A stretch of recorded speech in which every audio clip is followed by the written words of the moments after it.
They told me to leave my coat in the guest room. That was the last thing I heard before the door slammed shut behind me and the lock clicked. I didn't even have time to turn around.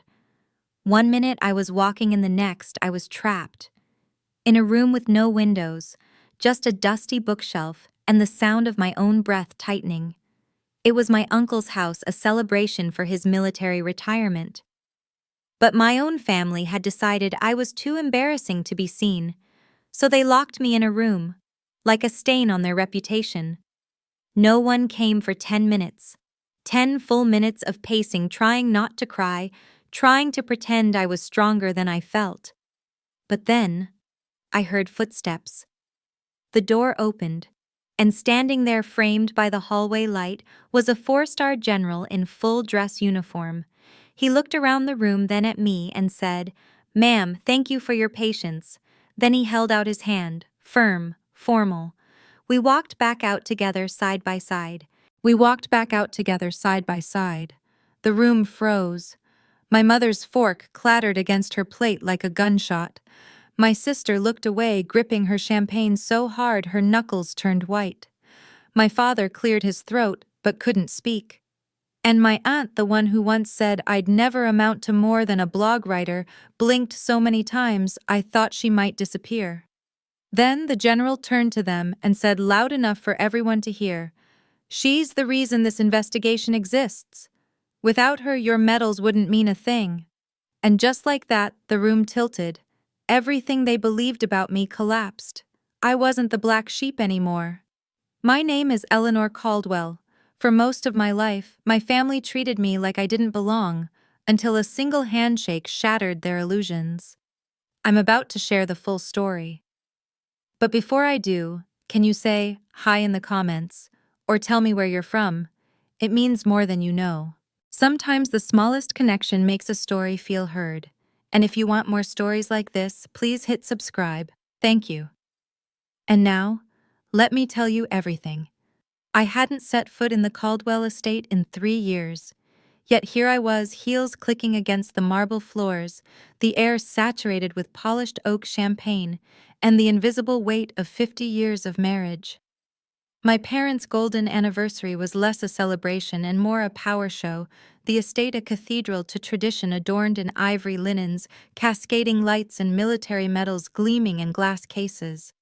The guest list was a who's who of American aristocracy, senators, retired generals, defense contractors, and polished ghosts from the Pentagon.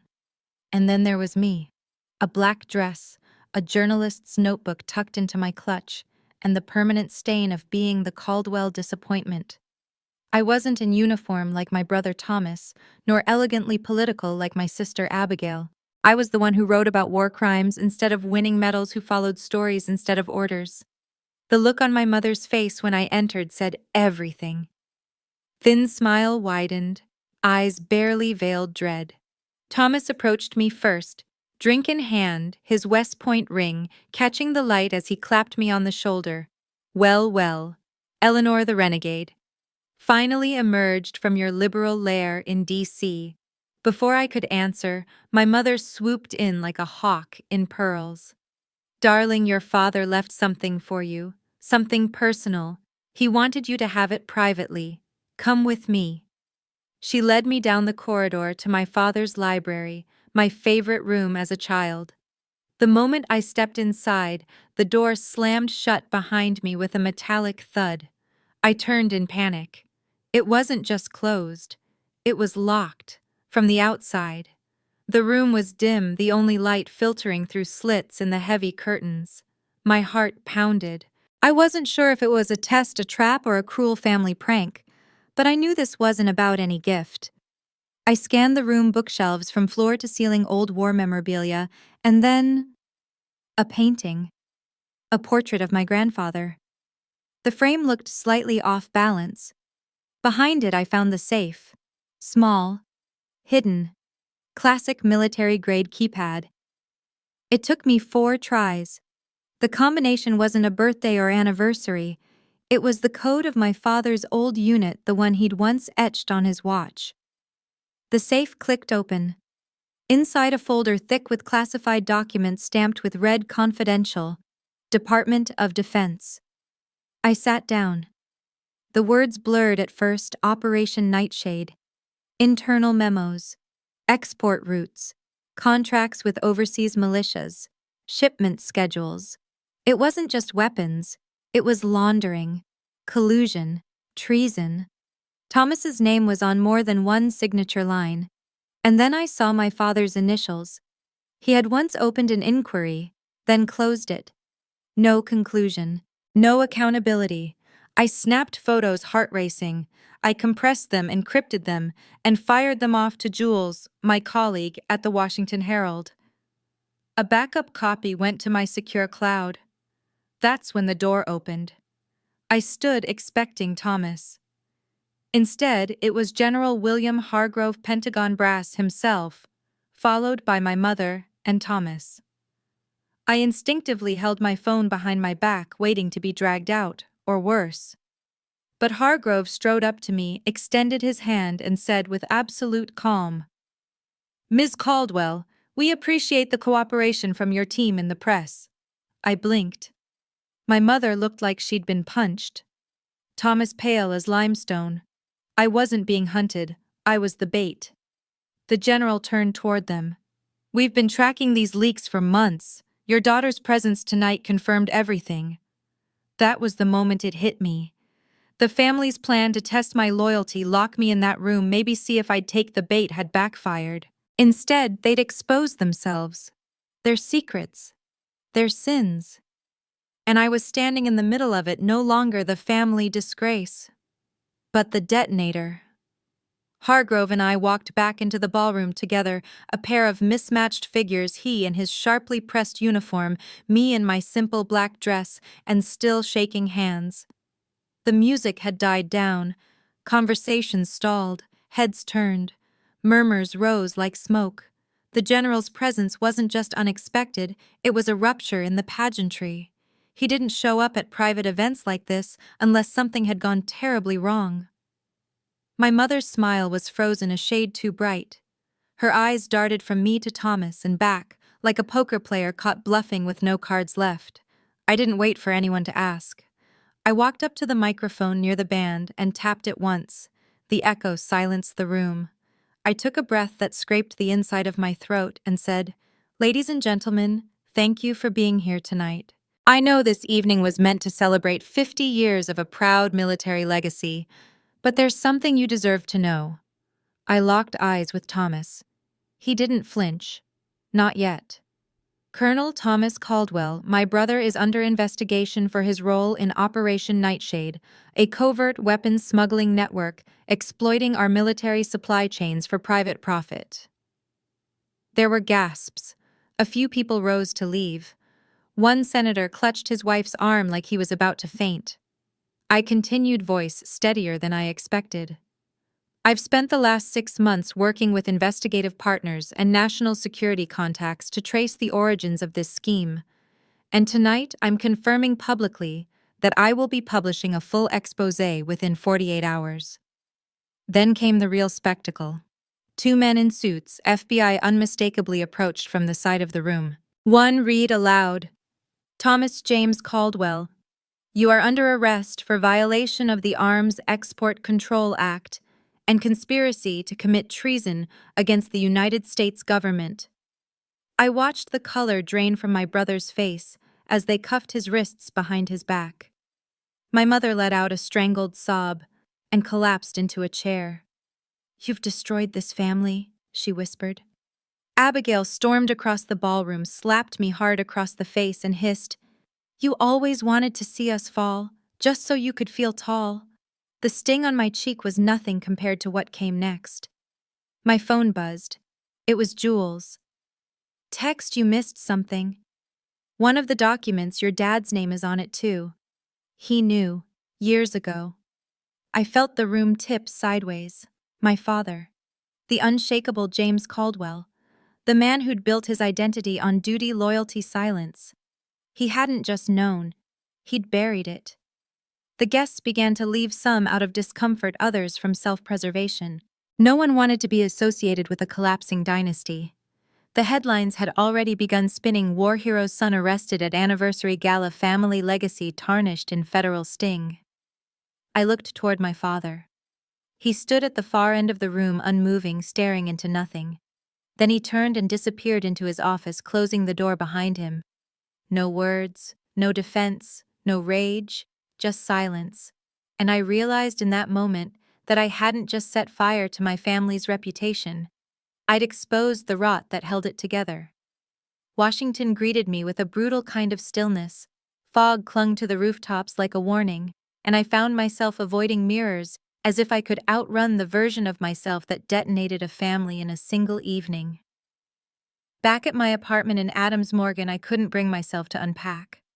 The duffel bag sat on the floor untouched while I paced the room like a ghost trying to haunt something that was already dead. General Hargrove called the next morning. "We knew your father looked into it," he said. 10 years ago, James Caldwell opened a preliminary review into Victor Langston's operations.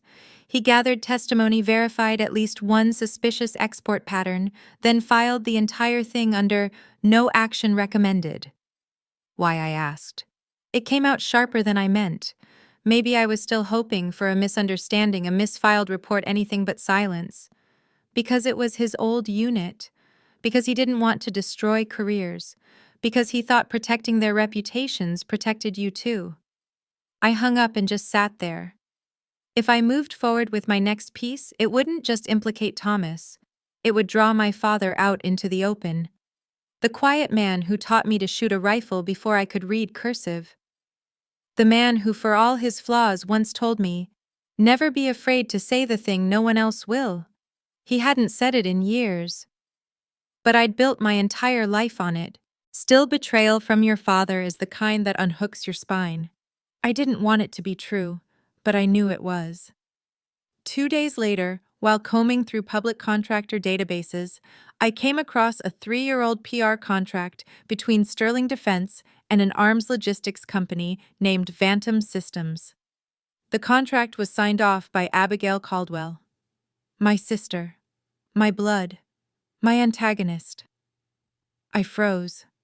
The campaign she oversaw had been launched immediately following a tragic warehouse accident in eastern Chad, an explosion that killed 16 civilians, including 3 UN contractors. It was labeled mechanical failure. My records suggested it was anything but. That warehouse had been part of Operation Nightshade's covert transit corridor. I called Abigail. She didn't pick up the first 3 times. When she finally did, her voice was stiff. "What now, Eleanor?" "There's something you need to see. We met in a private booth at a downtown whiskey bar near Judiciary Square." Abigail looked exhausted. She wore sunglasses indoors, sipped sparkling water, and crossed her arms like she was preparing for war. I slid the folder across the table. She opened it with bored disdain until her eyes landed on the Sterling Defense letterhead. Her mouth parted almost soundlessly. I didn't, this was a logistics partnership. I thought it was humanitarian." I watched her face morph. She went from irritated to confused to something close to frightened. Then shame. "I signed it. I should have asked more questions," she said, almost whispering. "But you didn't. I was handling 4 portfolios. Langley, my husband, pushed for it. He said Phantom was harmless. He said we were helping clear media noise, stabilize investor confidence." She trailed off. Her fingers trembled slightly as she took another sip of water. We sat in silence. Then she said something I never thought I'd hear. "You know, I used to be jealous of you." I laughed, bitter and stunned. "Of me, you got out. You didn't care what anyone thought. You said the truth even when it burned everything down. I married into a life where I had to smile for cameras and say nothing for 10 years straight. But I still hate you for doing this. I hate you for tearing everything apart and making Mom cry herself to sleep. For making Dad disappear into his study like he's already dead." She looked up. "Just because something is true doesn't mean it needs to be exposed." "That's exactly why it does," I replied. When she left, she didn't hug me, didn't say goodbye. I sat alone, staring at the folder again. Her signature was still there, bold and clean. If I went forward, I'd unravel the last two people still loosely tethered to me. And maybe that was the final sacrifice this story demanded. But if I didn't, then I had built my career on a lie. And if I couldn't live with my family's silence, how could I ever live with my own? I didn't sleep much that week. I kept my blinds closed and lights dimmed, as if privacy could shield me from consequences. I couldn't shake the feeling that something was watching me from the edge of every decision. I called Hargrove again and asked for an off-the-record meeting. He agreed without hesitation. We met at a run-down cafe frequented by veterans and forgotten spies. Hargrove wore a baseball cap, casual jacket, and the kind of face that didn't belong in a setting so mundane. "You were right not to stop," he said even before I sat down. "I need the whole truth," I said. "Not just about Thomas, not just about my father." He sipped his coffee like it was poison. Nightshade wasn't a singular operation. It's a latticework, a network woven over 15 years. 3 generals, 4 private defense firms, elected officials, foreign contracts that were never supposed to exist. Your brother was just a node. The puppeteer is Victor Langston. I didn't flinch. I'd suspected as much. "But here's what you don't know," he added. "Your father James was assigned to investigate Langston 10 years ago. He had enough evidence to open a tribunal." He folded. "Why?" My voice cracked. Hargrove stared at the table. "Because Langston served with him. Because he thought he could fix it quietly. And because your sister was already in too deep." I blinked. Abigail Langston worked through Sterling Defense. That contract she signed, it wasn't her first. Back home, I pulled up archived PR records. One document chilled me: a campaign 4 years ago titled Reframing Strategic Logistics. It was Abigail's project. It coincided precisely with the Chad warehouse incident. Her campaign had intentionally reshaped a war crime into a mechanical malfunction narrative. This wasn't negligence. It was compliance. Maybe not with full awareness, but she'd known enough. And suddenly, I was staring down a new kind of cliff. If I published everything, Abigail's name would be in headlines next to Thomas's. My mother would shatter. My father, already stripped of his public dignity, might never come back from it. But if I didn't, if I held back to save them, I would be the coward I swore I'd never become. There are moments in life when every road is a betrayal. I stayed up that night writing the first draft of the next article. It was the most damning piece I'd ever composed: names, connections, bank trails, contracts. I wrote until my fingers cramped, then sat back and stared at the screen. Once I hit publish, I'd burn the last bridge I had left, and the only person I'd be left with was myself. I met Sarah Nguyen in a weathered brick building tucked behind Union Market. Her office smelled like ink and burnt coffee. The walls were lined with clippings from every era of American scandal, from Watergate to the Pentagon Papers to the lesser-known exposés that got buried when the networks blinked. Sarah herself was slight, almost bird-like, but her eyes were fire. She listened to everything: my father's silence, Thomas's arrest, Abigail's denial, Langston's name on contracts, and my looming article. She didn't interrupt. She barely blinked. When I finally stopped, she leaned forward and said, "You think your family's story is rare. It's textbook. If you hesitate now, you're just writing the next tragedy." She handed me a contact sheet for Press Shield, the non-profit legal defense fund she helped run. They'd cover litigation, housing, anonymity if I needed it. But there'd be no protection from the emotional cost. I was either in or out, and there was no middle lane. I chose in. That night, I emailed Abigail a draft of the new article: names, accounts, transaction records, dates, her signature. All of it. A warning. A courtesy I didn't know anymore. Maybe I wanted to give her a final chance to come clean before the public did it for her. She called just after midnight. "I need to see you," she said. We met at the garden level of a boutique hotel near Capitol Hill. The room was dim and empty except for the glow of a single lamp. She looked different this time: no armor, no makeup, hands shaking slightly. I suspected she began. I always suspected something wasn't right, but I was signing 30 documents a week. Langley said it was just optics. I trusted him. You still trust him? Her lips twitched bitterly. We haven't spoken in weeks. I hired a private investigator. He has an offshore account linked to Langston hidden in the Caymans. I filed for divorce this morning. She looked down at the papers I'd brought at the evidence already etched into the public record. Do it, she said. Run the story. Burn it all down. She left before I could reply. The next morning, I submitted the second article. The reaction was immediate and brutal. Langston's lawyers filed suit within 48 hours, defamation, libel, national security violations. I was named personally, and so was the Washington Herald. I was placed on unpaid leave pending resolution, a coward's way of saying they couldn't afford to stand by me. My press credentials were revoked. My name was blacklisted across certain outlets. My inbox flooded with threats. Then came the betrayal. A forwarded email from a secure drop server showed my former colleague Alex had leaked my full investigation notes to a defense attorney for Sterling Defense. Not just documents, personal information. My address. My burner number. Even the encrypted location of my data backups. I confronted the managing editor. He didn't deny it. Said the paper couldn't protect me anymore. That night, a message came through an anonymous number. You should have stopped. Some networks don't like light. My mother called me the next day. Her voice was ragged foreign. Your father has been summoned before Congress, she said. You've taken everything from us. Don't ever call here again. I didn't respond. I packed a bag, encrypted the last of my files, and met a lawyer from Press Shield in a parking garage on F Street. He handed me a copy of a temporary will and power of attorney, just in case, he said.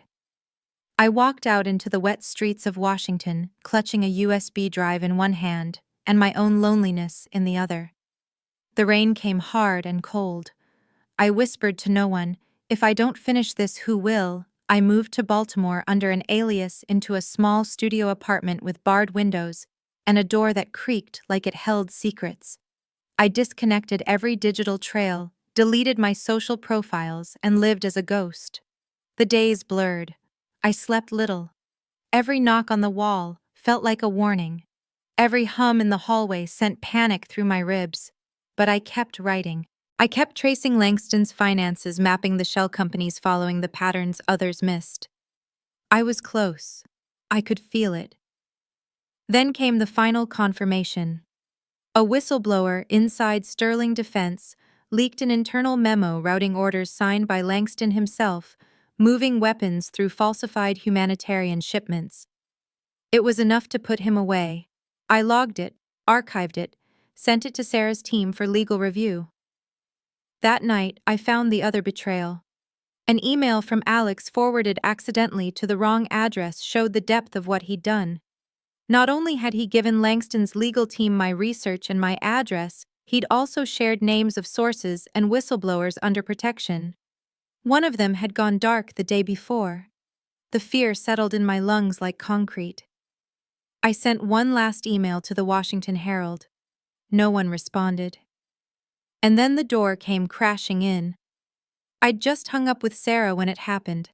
A thunderous bang. A voice yelling, "Police?" But there was no badge, no uniform, just a man in a black mask who forced his way inside. He didn't speak. He slammed me against the wall, punched my side, kneed my stomach. I tried to fight back, but he slammed my head against the bookshelf. The world went black. I woke up in a hospital, my head bandaged, wrists bruised. A nurse told me I'd been lucky. A neighbor had heard the commotion and called it in. Nothing was stolen. Because that wasn't the point. The detective asked me if I had enemies. I just laughed. While recovering, I received a call from Abigail. "Dad's in the hospital," she said quietly. "He collapsed after the congressional interview. Stroke. I couldn't breathe. No matter what he'd done or hadn't done, I had never meant to destroy him. I didn't even ask which hospital. I already knew they wouldn't want me there. Later, I wrote a letter I never sent. I didn't want to kill you, I just wanted you to tell the truth." Yes, Abigail showed up at the hospital 3 days later. She found me sitting alone, staring out the window, my face still discolored with fading bruises. She didn't say anything at first. Then she placed a folded piece of paper in my hand. It was a letter written in our father's handwriting, dated 5 years earlier, addressed to me but never mailed. "I don't know how to love you the way you deserve," it read. "But I've watched you fight for what I should have.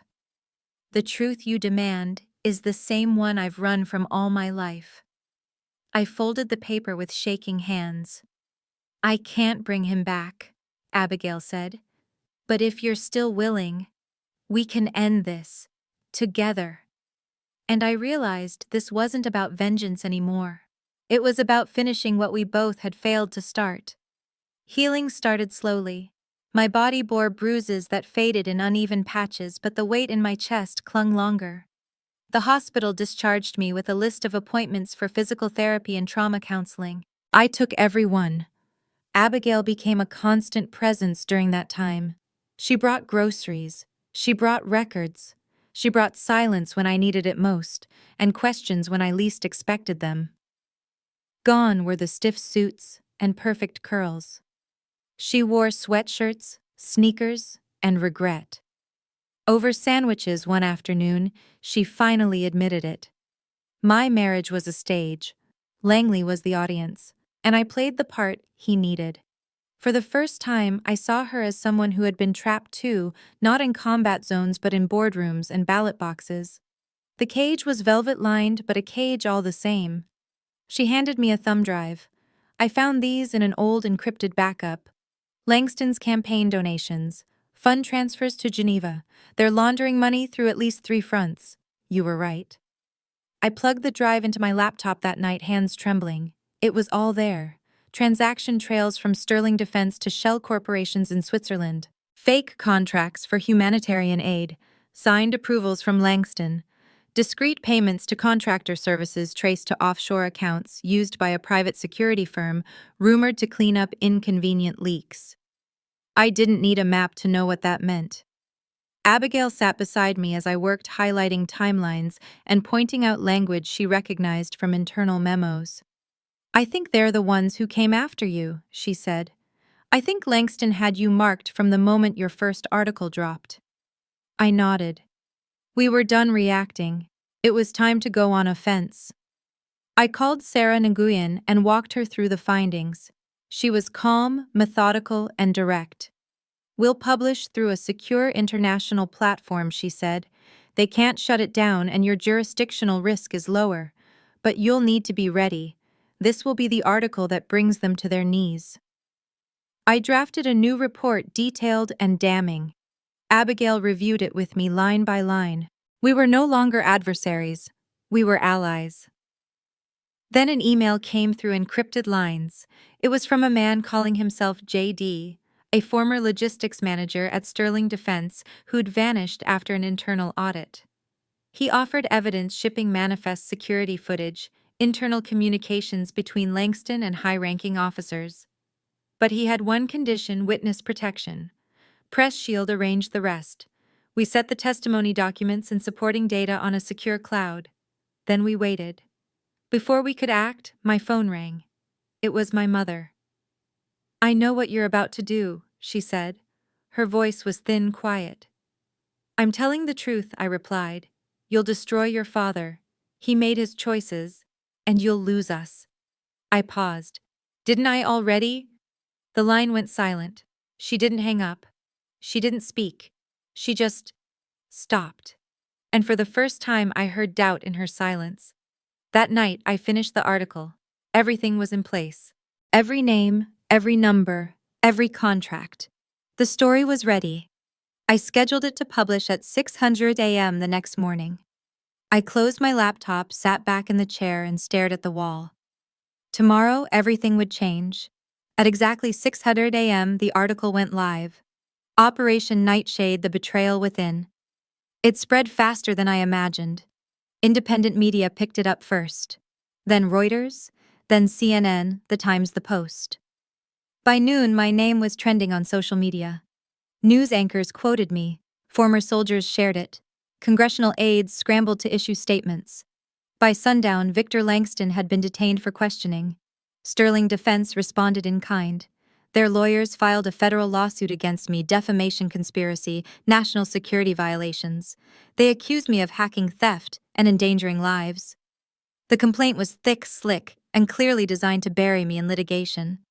I was facing up to 15 years in prison. Press Shield stepped in, launching a full defense. Sarah stood by me every step of the way. Abigail took unpaid leave from her foundation to testify on my behalf. And the logistics manager, JD, agreed to testify. We walked into federal court 3 weeks later. The courtroom was cold and unkind.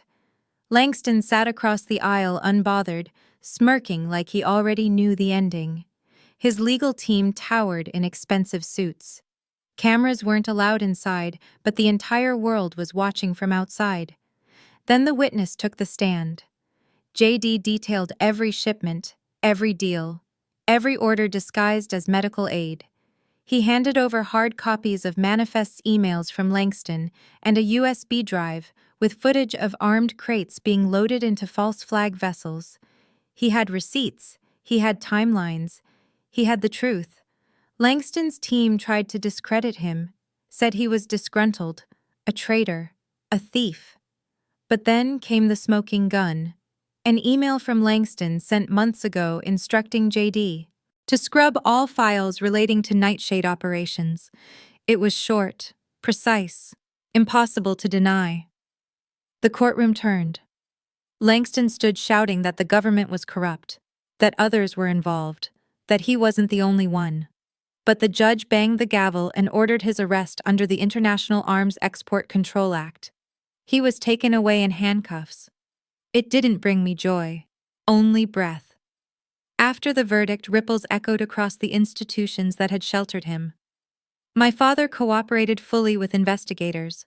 His early silence was acknowledged, but his cooperation spared him prosecution. He was stripped of his honorary titles. No speeches, no flags, just a letter quietly revoking his service awards.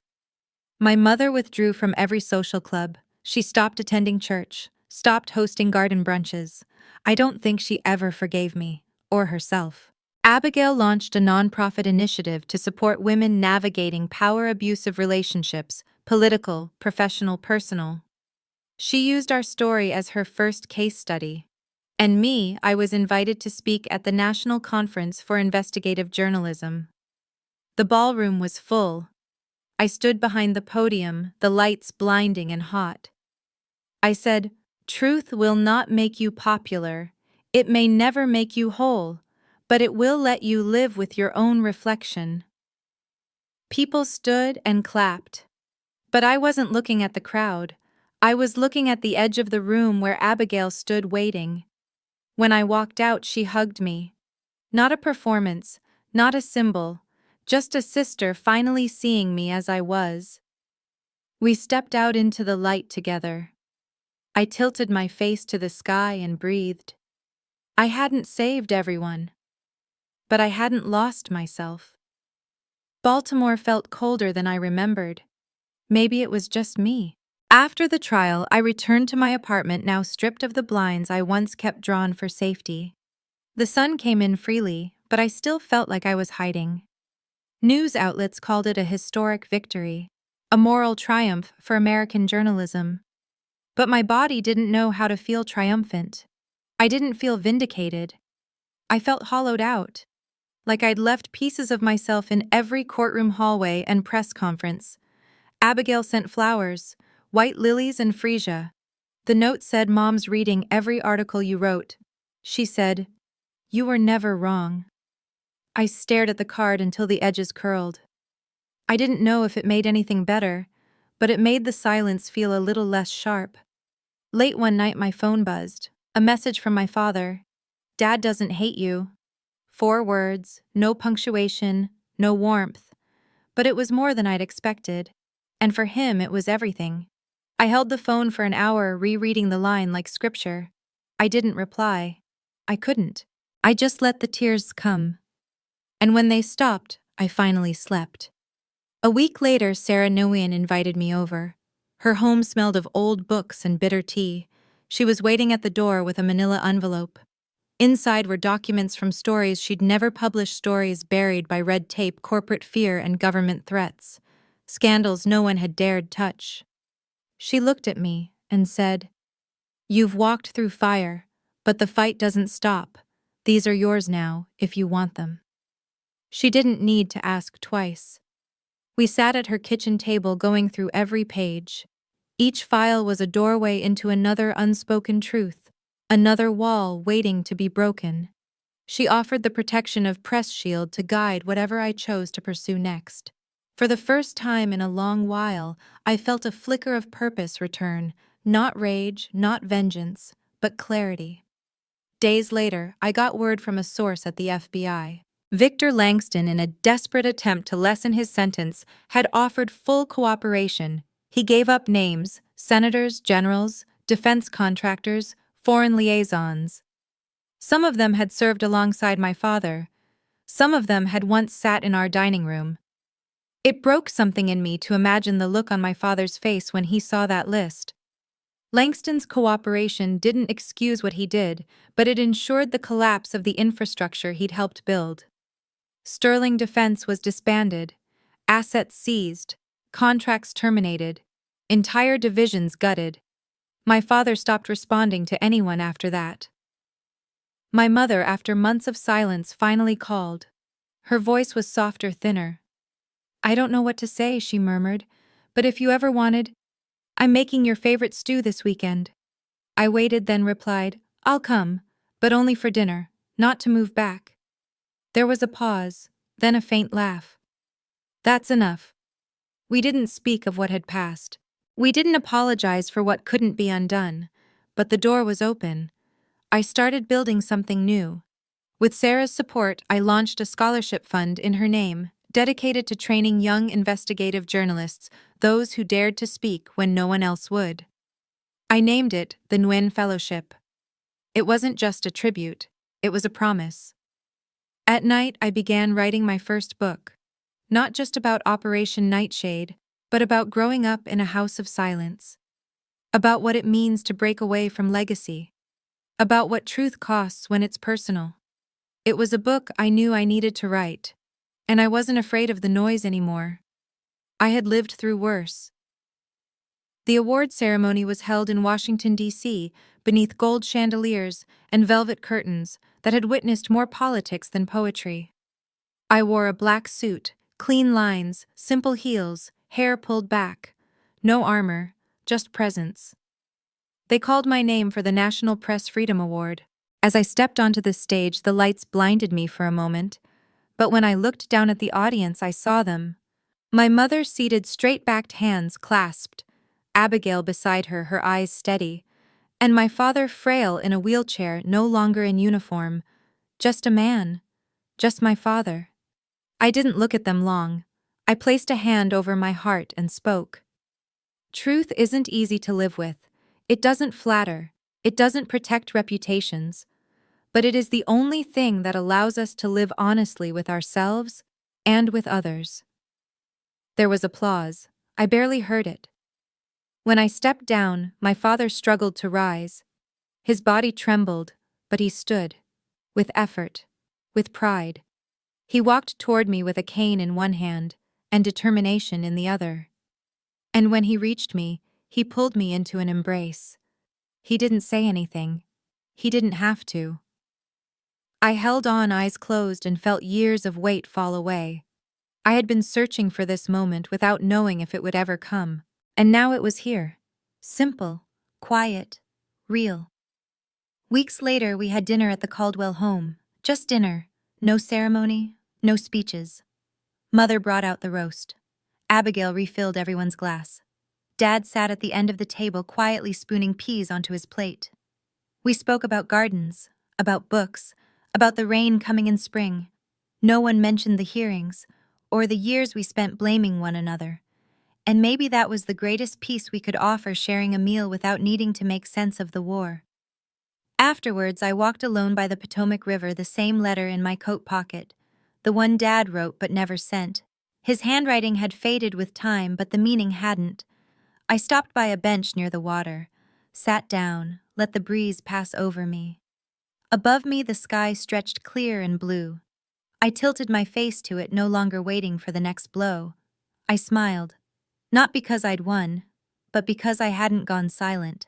And in a world so addicted to silence, speaking the truth was its own kind of survival. I thought of all the people who would never get the apology they deserved, the closure they needed, the justice they fought for. I thought of the young reporters who would one day sit where I had once sat, terrified, uncertain, but burning with the same need to uncover what no one wanted uncovered. And to them, I whispered in my heart, some truths will cost you everything: your name, your safety, your family. But if you don't say it, who will? So I kept walking, not broken, not bitter, just brave. And that was enough. Sometimes truth doesn't come with applause. It comes with silence, with distance, with the quiet ache of choosing what's right over what's easy. But even in the silence, there is strength. Because when we choose to speak up, to stand tall, to walk through fire with our eyes open, we become the story that helps someone else rise. If this story moved you, I'd love to hear your thoughts.